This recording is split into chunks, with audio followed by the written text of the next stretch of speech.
ఆ చర్య చేయించినట్టుగా ఇవాళ ఈ బొంకు మాటలు మాట్లాడుతున్నారు. ఈ బొంకు మాటలు చంద్రబాబు నాయుడు గారు. ఇంతకన్నా అంటే ఇంత చండాలంగా, ఇంత అసహ్యంగా మాట్లాడేటువంటి రాజకీయ నాయకుడు ఈ భారతదేశంలో ఎవడన్నా ఉంటాడా?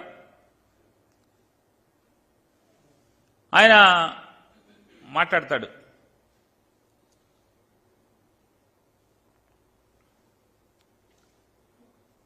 ఎంత ప్రతి మాట ఎంత పచ్చి అబద్ధం అంటే,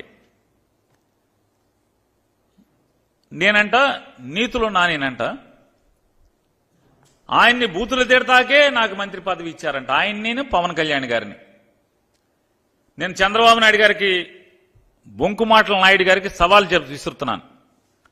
ఏ రోజన్నా నేను చంద్రబాబు నాయుడు గారి గురించి లేదా పవన్ కళ్యాణ్ గారి గురించి అసభ్య పదజాలంతో నేను ఎప్పుడన్నా మాట్లాడానా? మిమ్మల్ని బూతులు తిట్టానా ఎప్పుడన్నా? నేను మిమ్మల్ని, మీ ఇద్దరిని ఎప్పుడన్నా బూతులు తిట్టానా? అసభ్య పదజాలంతో నేను ఎప్పుడన్నా మాట్లాడానా? మీరేమో జగన్మోహన్ రెడ్డి గారిని, అసలు జగన్మోహన్ రెడ్డి గారి తల్లి గారు విజయం గారు మీరు తిట్లు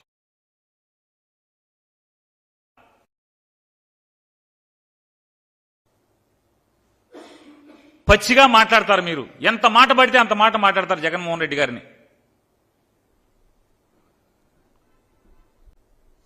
జగన్మోహన్ రెడ్డి గారి పార్టీ జెండా మోసేవాడిగా, ఆ పార్టీ శాసనసభ్యుడిగా, తన సహచర మంత్రిగా మీకు కౌంటర్ చేయకూడదు, మిమ్మల్ని ఎదురు ప్రశ్నించకూడదు, మీకు నీతులు చెప్పకూడదు. ఎందుకయ్యా పొలంలో మర్రి చెట్టుకి తాడి చెట్టుకి వయసు వస్తుంది, కనీసం 10 మందికి ఎవడికోడికి ఏదో ఒకటి ఉపయోగపడుతుంది మనుషులకి.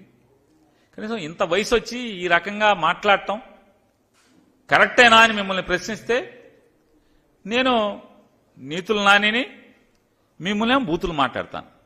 ఏం బూతు మాట్లాడాను ఏ రోజన్నా? చంద్రబాబు నాయుడు గారు మిమ్మల్ని, పవన్ కళ్యాణ్ గారు నేనేం బూతులు మాట్లాడాను? మిమ్మల్ని ఏం బూతులు మాట్లాడాను? ఇంకా మీ వయసుకి తగ్గట్టు ప్రవర్తించకుండా 75 ఏళ్ల వయసు వచ్చి 14 ఏళ్ల ముఖ్యమంత్రి అని చెప్పుకునేటువంటి మీరు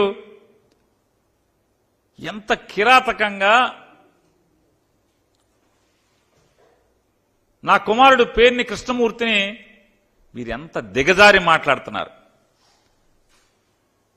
నా కొడుకు గంజాయి అమ్ముతాడా? ఇంతకన్నా ఎందుకు వయసు అనేది?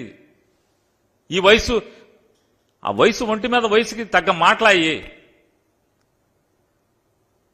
మరి ప్రజాసేవ చేయాలనేటువంటి ఆకాంక్షతో, బలమైన ఆకాంక్షతో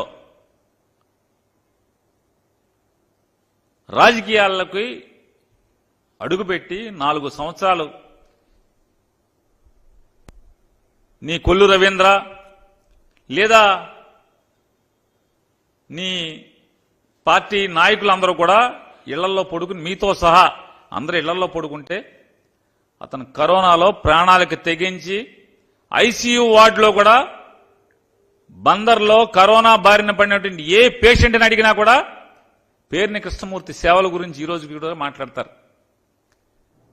కరోనాలో ప్రాణాలు పోతుంటే ఐసీయూ వార్డులోకి వెళ్లి అందరితో పలకరించి, అందరికీ స్వాంతన మాటలు చెప్పి, మీ ఇంట్లో వాళ్ళు బయట నుంచున్నారు, వాళ్ళు ఈ కబురు చెప్పమన్నారని మీకు వీళ్ళ ఫోటోలు తీసి వాళ్ళతో మాట్లాడి వీడియో తీసి అవన్నీ కూడా వాళ్ళ కుటుంబ సభ్యులకి చూపించి, ఇదిగో మీ ఇంట్లో మీ నాన్నగారు లేకపోతే మీ భార్య గారు, మీ కొడుకు ఇదిగో ఇలా మాట్లాడుతున్నాడు, ఇదిగో ఇలా ఉన్నాడు అని చెప్పి దాదాపుగా ప్రతి పేషెంట్ వాళ్ళ తాలూకాకి చూపించేవాడు. డాక్టర్లతో సమానంగా లోపల వార్డులో ప్రాణాలకు తెగించి తిరిగాడు. బెడ్లు కావాలంటే బెడ్లు అందించడం, ఎప్పుడు 24 గంటలు అదే పనిలో ఉంటే